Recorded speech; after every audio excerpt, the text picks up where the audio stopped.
Hello to all the boys and girls out there. Today's Brew Day.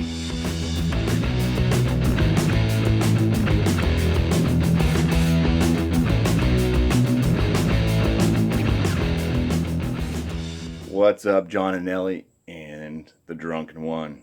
So, anyways, I'm brewing the beer I call Demon Child. This was the beer that I first created myself when I got into homebrewing a number of years ago.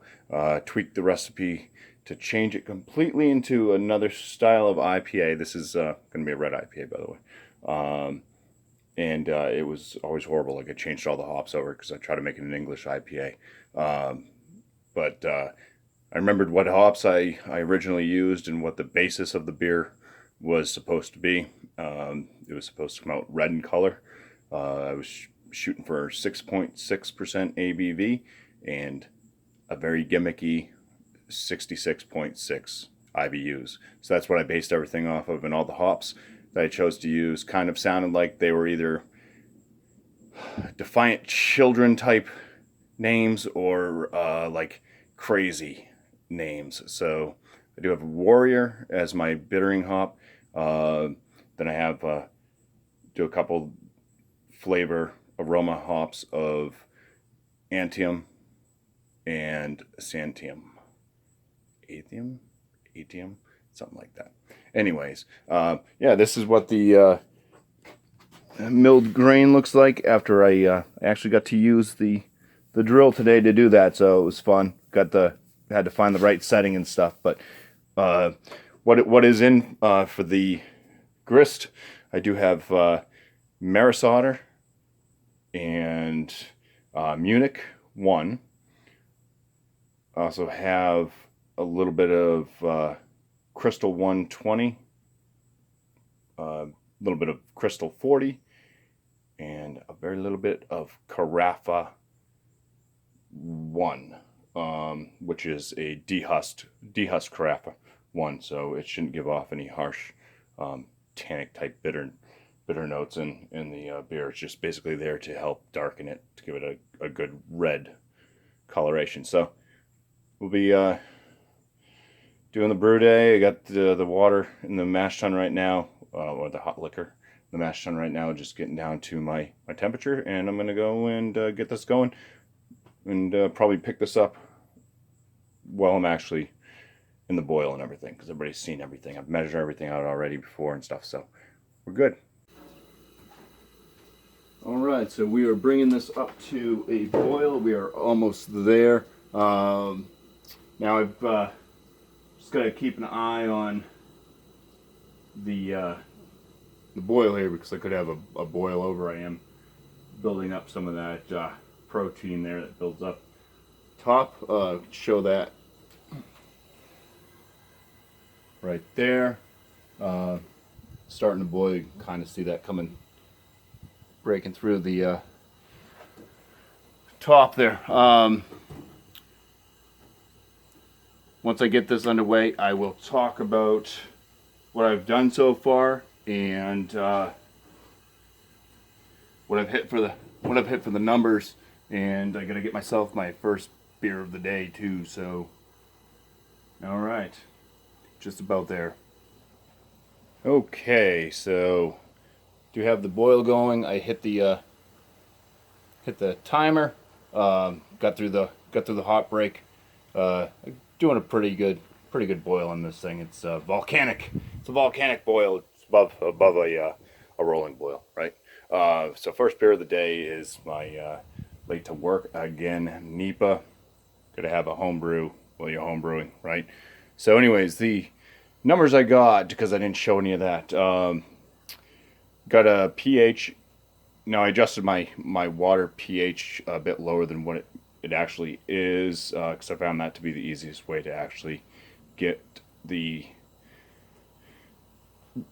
measured pH of my mash to be a bit higher. It kept kind of going a bit lower than I really wanted it to, and it may have been getting into that acidic range at some point too. So I ended up getting a pH level of 5.4, so It's really good. You want to be between that 5.2 and 5.5 range, pretty much. So I was very happy with that. It smells like oranges. That's what this one is smelling like now. So I don't know. This one seems to actually be getting better with age for some reason, but I think the flavors are a bit dulled down. What it was. But anyways, the mash went well. The I used my drill to do my mill my grain this time. First time I've ever used it. It did seem to make it a finer crush. So my mash was a bit thick, a little bit thicker than I'm used to. So I had to fight with some dough balls and everything. Dumped my my malt in though,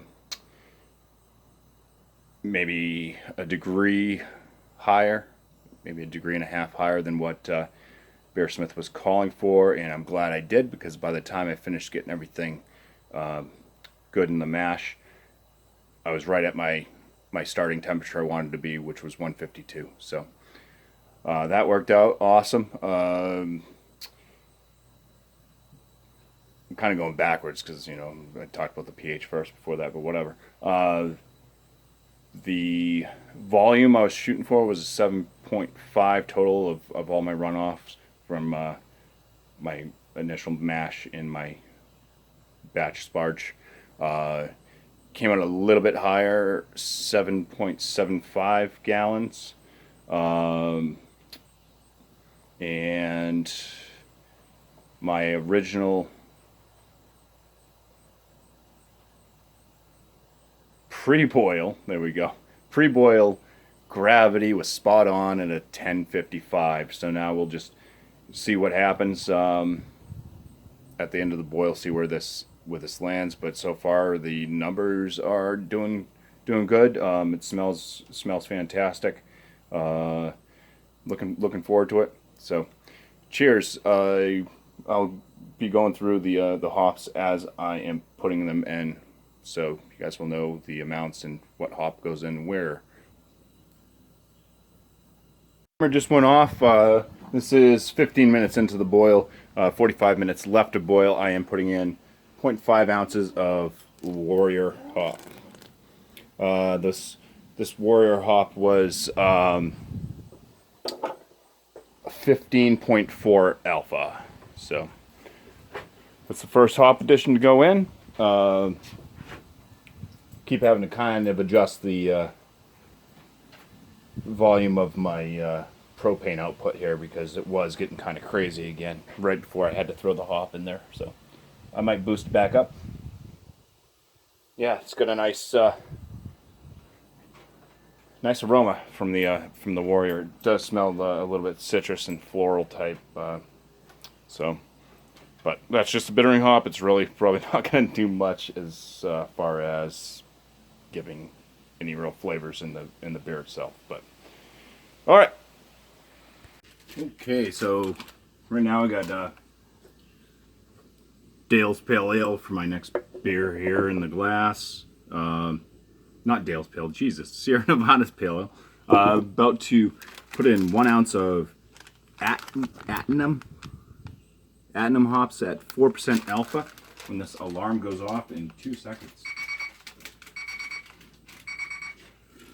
So just dump those right in there.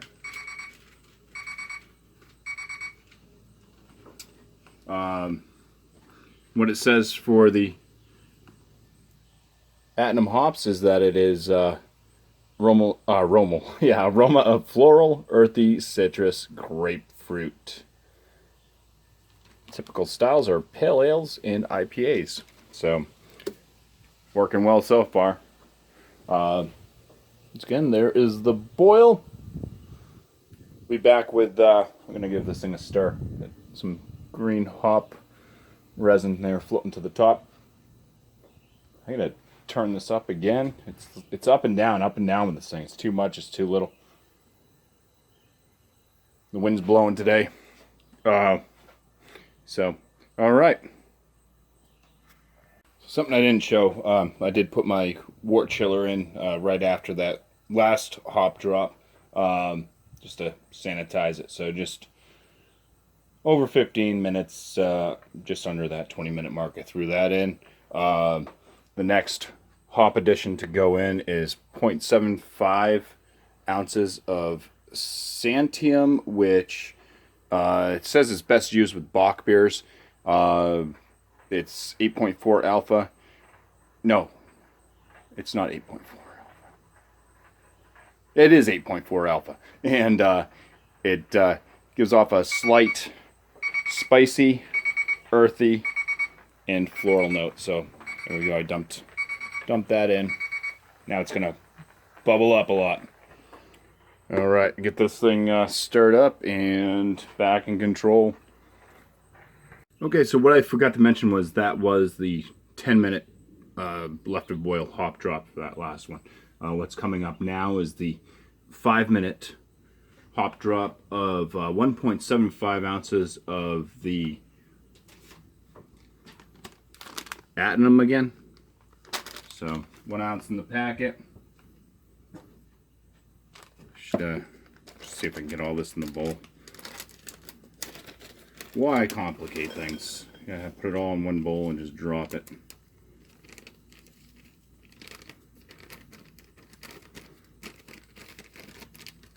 Alright, well, this brew is smelling pretty good, so pleased with the aromas coming off of it.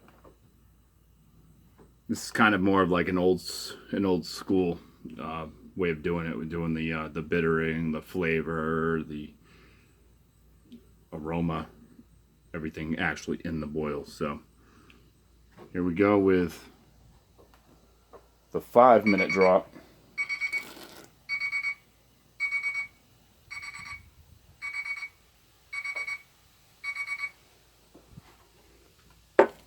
Okay, now coming right up on another one real quick, so I will be back. Alright, so the final hop drop would be a 1-minute drop right before I shut it down and chill it. Is going to be 1.25 ounces of the Santium. So just waiting for the alarm. Got another 20 seconds on that. Take a drink of some Sierra Nevada Pale Ale.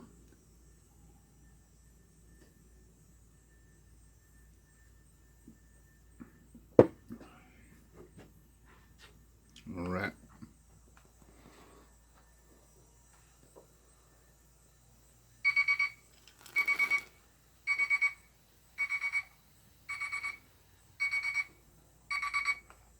Okay. So after this, I'm just gonna chill it down and probably be back with when I'm mixing it up, giving it some aeration. Because I got a new tool for that, so show that and just talk about what I end up getting for my final numbers for the brew day. So okay, so I apologize about the noise. There is laundry going, but this is my new tool. It is a whipping wand. I mean, you use it mostly for like degassing wine, but it also works for aerating your wort. So I'm gonna get this.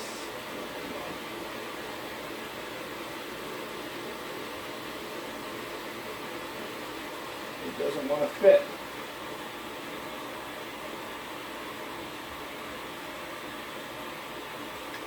Kidding me?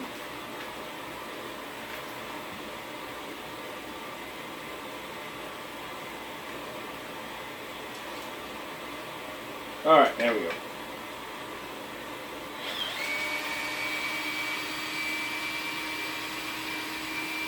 Move.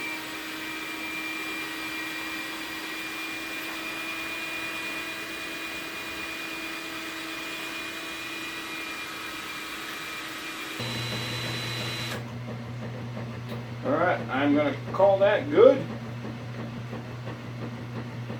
Okay, so all I have left to do right now, besides some cleanup, which I won't show as well, I'm going to pitch my yeast. I got from Imperial Yeast. It is their Barbarian Ale. This is a couple months old, but it should still be pretty efficient with what it does. It does have 200 billion yeast cells within a pack, so this is like 100 billion more than what the Y yeast packs come with. So let's go ahead and pitch this in, get this going. Oh, this is what it looks like when it's all aerated, ready to go. I think I'll do a blow off. I have plenty of space, but I'll do a blow off anyways. After I pitch this, I'll be back to talk about what the final numbers are kind of looking like here.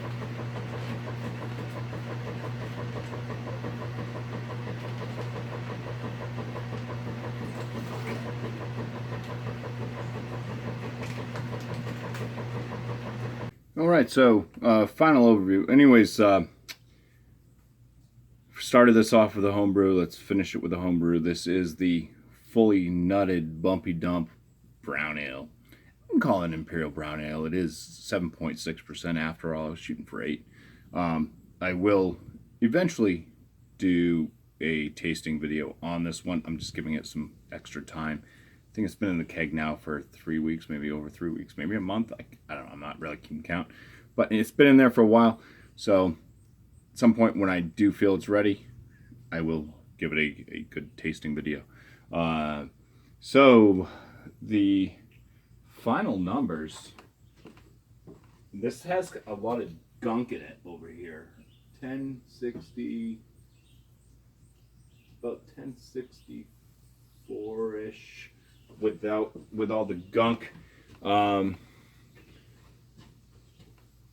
Yeah, so let me bring this over here.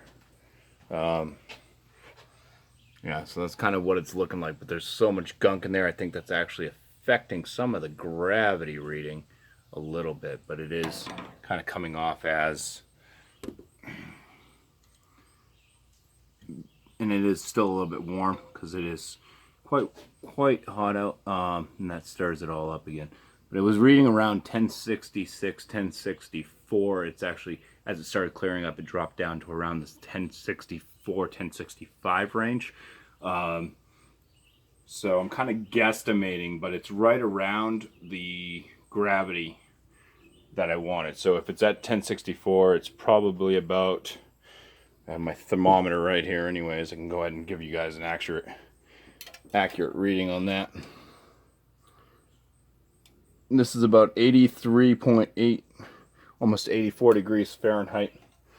So if it's reading at that 1064 range, you pop that in, it's right around a 1066, which was what I was shooting for.